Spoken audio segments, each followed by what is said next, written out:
तो हैलो प्यारे प्यारे बच्चों, एक बार फिर तो तुहाडे सब का स्वागत है तुहाडे अपने इस चैनल जगजोत ट्यूटोरियल फिजिक्स दे विच। बच्चों अज आप करांगे टॉपिक बहुत अच्छा है। टॉपिक है न्यूटन का सैकेंड लॉ की है।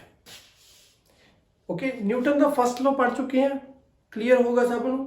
ओवरव्यू ले ली एक बार।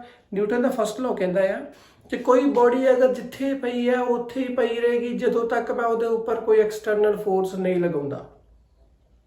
ओके, ਜਾਂ ਜਿਹੜੀ बॉडी जिन्नी स्पीड ਤੇ ਚੱਲਦੀ ਪਈ ਉਹ ਉਨੀ ਹੀ स्पीड ਤੇ ਚੱਲੇਗੀ ਜਦੋਂ ਤੱਕ मैं कोई एक्सटर्नल फोर्स नहीं लगाਉਂਦਾ।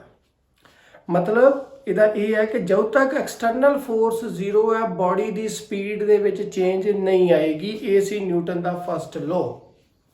ओके, ਅੱਜ पढ़ना बच्चों न्यूटन का सैकेंड लॉ की कहता है। देखो न्यूटन का सैकेंड लॉ ਇਹ ਗੱਲ बोलता है, कहता कि ਜਦੋਂ मैं फोर्स लगावांगा फोर्स ਦੇ ਲਗਾਉਣ ਦੇ ਨਾਲ बॉडी ਜਿਹੜੀ ਹੈ ਉਹਦੇ ਵਿੱਚ ਉਹਦੀ ਜਿਹੜੀ ਵੈਲੋਸਿਟੀ ਆ ਉਹਦੇ ਵਿੱਚ ਚੇਂਜ ਆਏਗੀ। ਚੇਂਜ ਆਉਣ ਦਾ ਮਤਲਬ ਉਹਦੇ ਵਿੱਚ ਐਕਸਲਰੇਸ਼ਨ ਆਏਗੀ। ਵੈਲੋਸਿਟੀ 'ਚ ਚੇਂਜ ਆਉਣ ਦਾ ਮਤਲਬ ਕੀ ਸੀ? ਐਕਸਲਰੇਸ਼ਨ ਹੀ ਸੀ। ਓਕੇ, ਸੋ ਕੋਈ ਵੀ ਬੋਡੀ ਹੈ ਜਦੋਂ ਉਹਦੇ ਉੱਪਰ ਮੈਂ ਐਕਸਟਰਨਲ ਫੋਰਸ ਲਗਾਵਾਂਗਾ ਤਾਂ ਐਕਸਟਰਨਲ ਫੋਰਸ ਲਗਾਉਣ ਦੇ ਨਾਲ ਬੋਡੀ ਦੀ ਵੈਲੋਸਿਟੀ ਦੇ ਵਿੱਚ ਚੇਂਜ ਆਏਗੀ। ਮਤਲਬ ਉਹ ਐਕਸਲਰੇਟ ਹੋਏਗੀ, ਉਹ ਤੇਜ਼ ਹੋ ਜਾਏਗੀ ਜਾਂ ਹੌਲੀ ਹੋ ਜਾਏਗੀ। ਡਿਪੈਂਡ ਹੈ कि मैं फोर्स किहड़े पासे नूं लगा रहा हाँ। जे जिहड़े पासे नूं जा रही उधर नूं फोर्स लगावां तो तेज हो जाएगी, जे जिस पासे नूं जा रही तो फोर्स दूजे पासे ते लगावां तो हौली हो जाएगी या रुक जाएगी। डिपेंड है कि मैं फोर्स कितना लगाया। क्लीयर?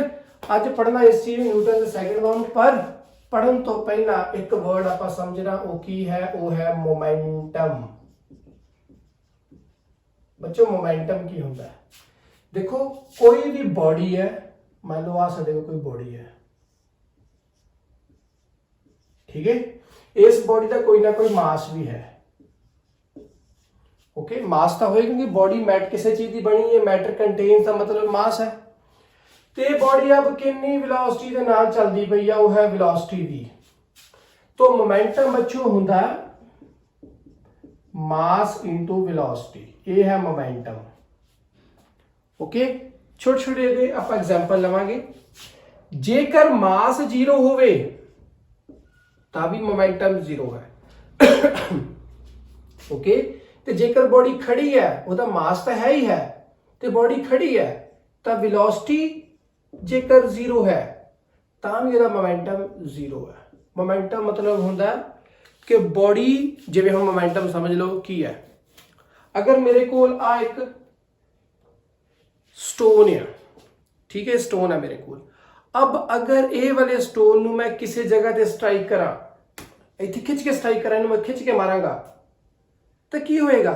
इहदा मास भी है तो किसी वेलोसिटी नाल भी गया तो इत्थे जाके सट लगी, उन्हें मोमेंटम क्रिएट किया। कितना मैटर है विचकार, वो मास के नाल वेलोसिटी किन्नी है जाके सट लगा रहा है, तो ये मोमेंटम है। आ एक हाथ है मेरा, ये जाके इत्थे ताड़ी मार रहा है तो इतने दर्द हो रही है। क्यों? क्योंकि ਇਹਦਾ मास भी है तो किसी वेलोसिटी नाल भी है। दोहां दे प्रोडक्ट ਨੂੰ ਅਸੀਂ बोलते हैं मोमेंटम। ओके, तो जे बॉडी ਵਿੱਚ मास तो है बट ये अपनी जगह ਤੇ खड़ा है, ये स्टोन ਇੱਥੇ खड़ा, ਮੈਨੂੰ ਤਾਂ ਕੋਈ डर लगेगा नहीं लगेगा। बट जेकर ਇਹ वेलोसिटी ਤੇ ਜਾ ਕੇ ਮੇਰੇ स्ट्राइक ਕਿਤੇ ਕਰਦਾ ਹੈ ਤਾਂ ਮੈਨੂੰ ਦਰਦ ਹੁੰਦੀ ਹੈ, तो मोमेंटम है, ਉਹਨੂੰ ਆਪਾਂ बोलते हैं मोमेंटम। दोहां ਦਾ प्रोडक्ट। ओके, अब एक ਗੱਡੀ खड़ी है तो लागे ਤੁਸੀਂ ਖਲੋਤੇ ਹੋ, ਤੁਹਾਨੂੰ ਕੋਈ डर लगेगा नहीं क्योंकि खड़ी है। बट जे गड्डी चलती हो चाहे 5 की स्पीड से चलती हो तभी मोमेंटम कोई आएगा। मान लो बॉडी का मास है 100 किलोग्राम, आप सपोज कर लिया, तो नाल 5 की स्पीड से जा रही है। ओके, 5 मीटर पर सेकंड स्पीड में जा रही है, तो मोमेंटम कितना हो गया? 500 किलोग्राम मीटर पर सेकंड। मीटर पर सेकंड वेलोसिटी है तो ये मास है, ये मोमेंटम हो गया। ओके, तो जेकर इसकी स्पीड ज्यादा हो जाती है, मान लो 50 हो जाती है, तो कितना मोमेंटम हो गया? 5000 किलोग्राम मीटर पर सेकंड। तो मोमेंटम ज्यादा, अब सट ज्यादा लगेगी क्योंकि तेज होगी velocity. But J momentum zero है तो 100 किलोग्राम भी कोई मायने नहीं रखता क्योंकि उदों मोमेंटम की रहेगा जीरो जो वेलोसिटी की है जीरो। ओके, सेम केस एक बुलेट ले ली। हुण देखो ये जरूरी नहीं कि वेलोसिटी जरूरी होंगी है, ठीक है, जरूरी ये चीज नहीं कि जो मास है वो ज्यादा हो जाए तो वही कला ज्यादा मायने रखता नहीं, दोहां का प्रोडक्ट मायने रखता है। एक छोटी जी बुलेट है, आप फायर किया गन दे नाल, वो बुलेट छोटी है, बुलेट का मास की है बहुत घट है, ठीक है। बुलेट का मास मान लो कितना है, आप सपोज कर लिया 1/2 किलोग्राम, अद्धे केजी है मान लो, ठीक है। अब मास इन्ना है तो वेलोसिटी ओदी कितनी है, वेलोसिटी बहुत ज्यादा होगी, मान लो 200 मीटर पर सेकंड, इतनी स्पीड में जा रही है, तो मोमेंटम कितना आ जाएगा 200 नाल कितना मास 1/2, तो कितना आ जाऊगा 100 किलोग्राम मीटर पर सेकंड, इतना मोमेंटम रेस करूगी उदों में। बट बुलेट की स्पीड तो बेटा बहुत ज्यादा होंगी, थाउजेंड्स च होंदी है, तो फिर बहुत ज्यादा होगा। तो इतों की चीज समझ लगी कि मास चाहे घट है बट वेलोसिटी बहुत ज्यादा, ता भी इंपैक्ट चंगा दे रहा है। ओके, सेम केस उस तरीके के नाल है। तो मोमेंटम थोड़ा समझ आना चाहिए बच्चों की ना, मास इंटू वेलोसिटी। ओके, हुण हर बॉडी है, कोई भी बॉडी जिहदे उपर भी आप फोर्स लगावांगे बच्चों का मास तो होएगा ही होएगा। वेलोसिटी पर असीं फर्स्ट लॉ दे विच पढ़ चुके हैं, अगर वेलोसिटी नहीं है तो बॉडी अपनी रेस्ट विच है, जब वेलोसिटी आ रही है तो बॉडी चलती पई है, तो जे मैं फोर्स लगा रहा वा तो मैं उसकी वेलोसिटी चेंज कर रहा, तो जे मैं फोर्स नहीं लगा रहा तो उसकी वेलोसिटी में कोई चेंज नहीं आ रही, जी स्पीड चलती होगी उस स्पीड चलती होगी। ये फर्स्ट लॉ सी। हुण देखो मास इसका मतलब मोमेंटम बहुत जरूरी है, कभी वेलोसिटी नहीं आप पढ़ सकते, बॉडी का मास भी होएगा तो वेलोसिटी भी होएगी नाल, ये मोमेंटम है। हुण न्यूटन सेकंड लॉ की बोलता, सेकंड लॉ है force directly proportional to change in momentum with respect to time, ਜਾਂ ਇਸ ਨੂੰ ਆਪਾਂ ਕੀ ਬੋਲਦੇ ਆ, force is directly proportional to rate of change of momentum. अच्छा हम टी ਦੇ ਨਾਲ ਆਪਾਂ ਡਿਵਾਈਡ ਕਿਉਂ ਕਰ ਰਹੇ ਆ, ਡੈਲਟਾ ਆ डी डी ਜਿਹੜਾ ਲੱਗਾ ਇਹਨੂੰ ਆਪਾਂ ਬੇਟਾ ਇਦਾਂ ਵੀ ਲਿਖ ਦਈਦਾ, ਆਪਾਂ ਇਸ ਨੂੰ ਇਦਾਂ ਵੀ ਲਿਖ ਦਈਦਾ with respect to time momentum ਦੇ ਵਿੱਚ चेंज आ रही है। ओके, टाइम तो चेंज हो रहा, कितनी देर तक फोर्स लगा के रखिया वो टाइम है। हुण टाइम नाल डिवाइड क्यों करना पिया, इहनूं होर कंफ्यूज नहीं होना बच्चों, ये फोर्स सिंपल आ हुई है P अपॉन टी। हुण टी दे नाल आपां डिवाइड क्यों कीता है, वो चीज बहुत जरूरी है समझनी। सानू इत्थों की चीज समझ लगदी पई है बेटा कि जदों मैं इहदे उपर फोर्स लगाया, फोर्स लगाउण दे नाल की होगा, वेलोसिटी विच चेंज आएगी। पहला ये v वेलोसिटी चलदी पई सी, हुण इहदे पहला मान लो u वेलोसिटी चलदी पई सी, गड्डी चलदी पई है, पहला मान लो ये चल रही सी u वेलोसिटी दे नाल, मैं इहदे उपर फोर्स लगाया तो इहदी वेलोसिटी हुण बन गई v। आपां हुण समझ लईए गल, पहला u नाल चलदी पई सी, फोर्स लगाया तो वेलोसिटी होगी v, मतलब तेज होगी, सच दैट v हैगा ज्यादा u नालों, क्योंकि तेज हो गई बॉडी। ओके, तो वेलोसिटी विच चेंज आ गई, तो जदों कभी भी बच्चों वेलोसिटी विच चेंज आउंदी सी तो किहड़ी चीज आउंदी सी, एक्सेलरेशन आउंदी सी।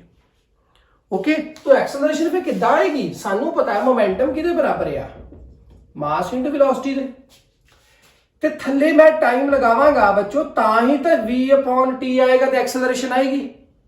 ओके, तो फोर्स फिर की बन गया, फोर्स आ गया जी आ इत्थे डायरेक्टली है साइन, पहला मैं डायरेक्टली साइन लगावांगा, डायरेक्टली प्रोपोर्शनल दा। ओके, तो इत्थे की बनेगा, पहला मोमेंटम की सी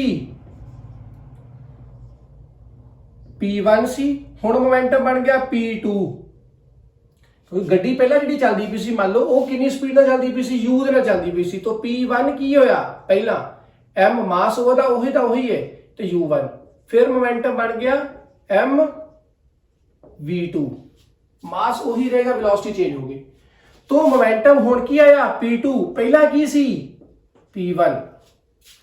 ओके, तो इत्थों तुसीं इदां समझदे पिओ जां इदां समझ लो, डायरेक्टली प्रोपोर्शनल टू है P2 minus P1 upon time. हुण टाइम क्यों लगाया गया सी, तुहानूं मैं समझा चुका वां, क्योंकि इहदे डिवाइड बाय टाइम लगेगा तां ही वेलोसिटी में चेंज आएगी तो वो एक्सेलरेशन बनेगी। ओके, तो इत्थों बच्चों की बन गया, हुण F प्रोपोर्शनल का साइन हटाया, इत्थे लाता K, हुण मोमेंटम की बन गया mv2, पहला की सी mv1 अपॉन की आया टाइम, टाइम दे नाल चेंज आया।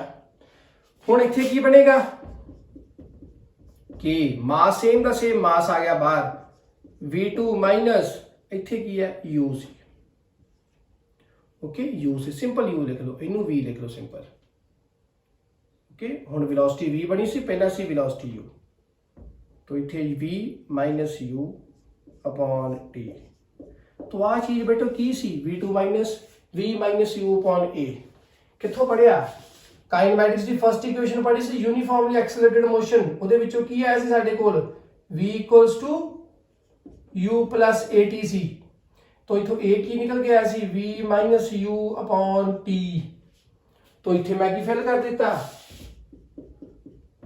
के एम नाल इथे की आ गया एक्सेलरेशन। तो velocity which change I with respect to time तक की बढ़दा एक्सेलरेशन। गल समझ आ गई बच्चों, ये न्यूटन दा सेकंड लॉ बनया अपने कोल इथे। ओके, ते के कांस्टेंट आ, कांस्टेंट दी वैल्यू की आ, अगर ये सारे आप एसआई यूनिट लेके चलते पे आ। ओके, तो मास दा यूनिट हैगा जी की किलोग्राम, एक्सेलरेशन दा है मीटर पर सेकंड स्क्वायर, ते एदा है न्यूटन। ओके, तो आ सारे यूनिट आप लिख लिए, इसकी वैल्यू की बनेगी एसआई वाले केस में, इसकी वैल्यू होगी 1। तो साडे कोल यूनिट बच्चों की आ गया, फार्मूला बन गया न्यूटन सेकंड लॉ आ वाला। हुण तुसीं आ फार्मूला लगा लो F equals to m into a, जां आ वाला लगा लो F directly proportional to P2 minus P1 upon T, जां मतलब आ वाली चीज m v minus m u upon T। तो k की है कांस्टेंट, और दी वैल्यू हैगी 1।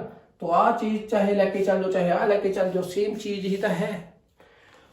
तो इथों बच्चों की समझ में आया सानू कि फोर्स डायरेक्टली प्रोपोर्शनल है मास इनटू एक्सेलरेशन, ते फोर्स जो आएगा वही एक्सेलरेशन क्रिएट करवाएगा। ओके, ते जेकर फोर्स नहीं लगा, जे फोर्स नहीं है, बॉडी का फोर्स नहीं लगाया जा रहा, तो बॉडी की वेलोसिटी चेंज नहीं आ रही, तो एक्सेलरेशन की हो भी जीरो है। गल समझ आ गई, मास का जीरो हो नहीं सकता। तो ये सी न्यूटन का सेकंड लॉ। चंगी तरीके ਨਾਲ समझ आया होगा तो नोट्स ये प्रॉपर बना के लिखियो। अगे की जो एप्लीकेशंस आप कल करांगे। अज के लिए बस इन्ना ही, नोट्स ये लिख लियो, स्क्रीनशॉट बना लियो। तो अज के लिए बस इन्ना ही। खुश रहो, खुशहाल रहो, पढ़ते रहो, पढ़ाते रहो, तो लाइफ में की करना। Enjoy, bye bye, take care.